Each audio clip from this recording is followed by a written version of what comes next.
Hey guys, Robert and Ingrid here, and we've got another new movie marathon. A short one, not a huge one, nowhere near.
We are a rescue team, not assassins. Now, what do we gotta do? In a part of the world where there are no rules, We pick up their trail at the chopper, run them down, grab those hostages before anybody knows we were there. What do you mean, we? deep in the jungle, where nothing that lives is safe, You lose it here, you're in a world of hurt. Showtime, kid. Knock, knock. an elite rescue squad You're bleeding, man. I ain't got time to bleed. is being led by the ultimate warrior. We need the best. That's why you're here. But now, What's got Billy so spooked? There's something out there waiting for us. And it ain't no man. they're up against the ultimate enemy. Holy Mother God. Nothing like it has ever been on Earth before. She says the jungle just came alive and took him. We cannot see it, No blood, no bodies. We hit nothing. but it sees the heat of our bodies and the heat of our fear. Whatever it is out there, it killed Hopper. And now it wants us. It kills for pleasure. He was skinned alive. It hunts for sport. It's killing us one at a time. We're all gonna die. But this time, it's picked the wrong man to hunt. If it bleeds, we can kill it.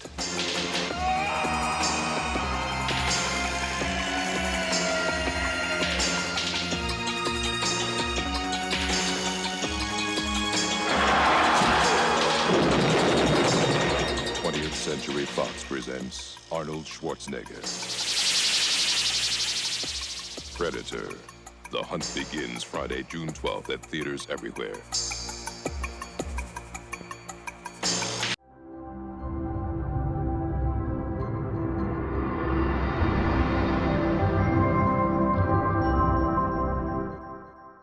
Hey guys, first of all, we got trouble here. Oh, there he goes. Aw. He's an actual predator. So, what did you think? I can understand why the movie has its classic reputation. Yeah, I mean, great cast, first of all. Phenomenal cast. A cast of badasses who deal with someone who's even more badass. But just the idea that the predator the original design was supposed to be more of a plant creature. They couldn't get one anything to make it work, and so they decided to cover it all up with, and which would explain the whole line about the jungle came to life. when the girl said, Anna said that, remember? She said, like, yes, the jungle but king. it makes sense in universe because, well, she's somebody that doesn't speak their language, and Well, it turns out she does, though, but we don't know that first. Mm-hmm. But yeah, and then, which tells me, I think, because they talked about how there was rewrites going on as they were in production, because they didn't know what the creature was going to be. Mm-hmm. So again, it feels like in that opening bit, they were going off of, it's like a plant creature. It's coming to life and attacking them. But then towards the end, when I think by the time she's able to speak English is around the time they decided, oh no, it's invisible. Mm-hmm. But that was a good way to cover it all up, right? Yeah, because it's just like, if you were in that situation and you didn't have all of the facts, that would be exactly the reasonable assumption you would draw from having seen that. Exactly. And it's, again, phenomenal movie. Great. I mean, Arnold is great in here, and he's not perfect. Mm-hmm. This is one of his better roles where he is, you know, Just like another member of the guys. I never remember the guy. Probably he even lost weight, muscle weight for this, so he can look more reasonable. Mm-hmm. I mean, he's still above or normal from your average soldier, but he's still one of those, like, he matched more to a typical buffed up soldier. Mm-hmm.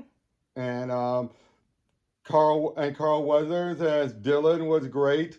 What an asshole, right? Mm-hmm. Because basically it opens up with, for those of you who don't know, it opens up where they're brought in for a mission. Now they say as Dutch always says, we do rescues. We don't do assassinations. Unfortunately, they were brought in for assassinations.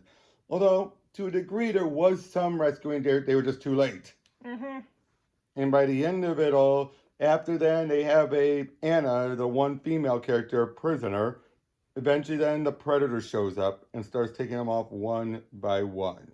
Mm-hmm. And what I like best, though, is that each of these characters are unique. And they're not all a joke. You have Shane Black's character, Hawkins, who, when you have all the others be badasses and you can see how competent he is, you can understand why he's there. But it wouldn't have worked if you had a whole team of Hawkins. Mm-hmm. You get what I mean by that? It's like, Hawkins is one of the ones where you're like, why is he here? But he fits because he's surrounded by all the others. Mm-hmm. But if it was all a team of him, like him, it wouldn't have worked. Mm-hmm. What did you like about the Predator? I really just liked that it was clearly an enemy who had a clear personality. Like, it's not just, I'm just killing because the plot needs to kill. It tells that he's having fun hunting for sport in its own way. And only if you have a weapon. Mm-hmm. Because Anna was about to die, actually. But that's why, and because she would pick up the gun and she would get her head blasted off. But instead it was decided, no, have it Arnold kick it out of her hand and tell her to get to the chopper. Mm-hmm. But as a result of all this, it's a good shift from a typical 80s action movie in the jungle to being a horror movie with still action. And the tension, like, yeah, you get two of them taken out quickly. Hawkins, Shane Black's, and Blain. Jesse the Body Ventura's character. And Blain was like, eat it, it'll make you a sexual tyrannosaur, things like that. And I liked Mac. Mac's total collapse because he and Blain were good buddies, good friends. They both fought in Nam. And you could definitely tell that Blain was one of the guys who could keep Mac in line. But without Blain, Mac is starting to have all that Vietnam PTSD hit him full force. Would you say that's a good way of describing what happened with him? And then by the end, they're all taken out. Mac gets so gory as dead. His head just... Yeah. It's like you just saw the sights creeping up. It's like, oh no, no, no, no, no, no. Yep. But then I think Dylan got the more vicious one, having his arm chopped off and then impaled and lifted. Yeah, that's rough. And poor Billy. I like Billy the most. But I think his death was kind of anticlimactic because it was off screen. Yeah. And they had all the setup and then you're, ah! But then of course the big climax between Dutch and the Predator. Everything you thought of, right? It's just so incredible. Well done, well made, well shot. And there's so much in here that's good. And I'm glad that the Predator wasn't so chatty. You mean the most years like him mocking was like anytime. But then at the end, he's like, what the hell are you? What the hell are you? And that laugh at the end was terrifying, wasn't it? But yeah, this was just a great movie, and I can see both why it became a fan favorite, such a big favorite. But I go see why Fox treated this as the redheaded stepchild compared to the Alien movies. Mm-hmm. Because Aliens, you have pure horror. This, it's kind of like, at least with Aliens, you also then had to go into pure action horror. I think Aliens showed the balance more compared to this, where it's one or the other, but not both. You know what I'm saying? Like Yeah, I guess so. Here, once it goes into horror, it stays in the horror. Mm-hmm. I mean, because any of the action is useless against it. Mm-hmm. So yeah, we'll be moving on to Predator 2 next, and let's see what happens when they go from the wild jungle, to the urban jungle. See you then.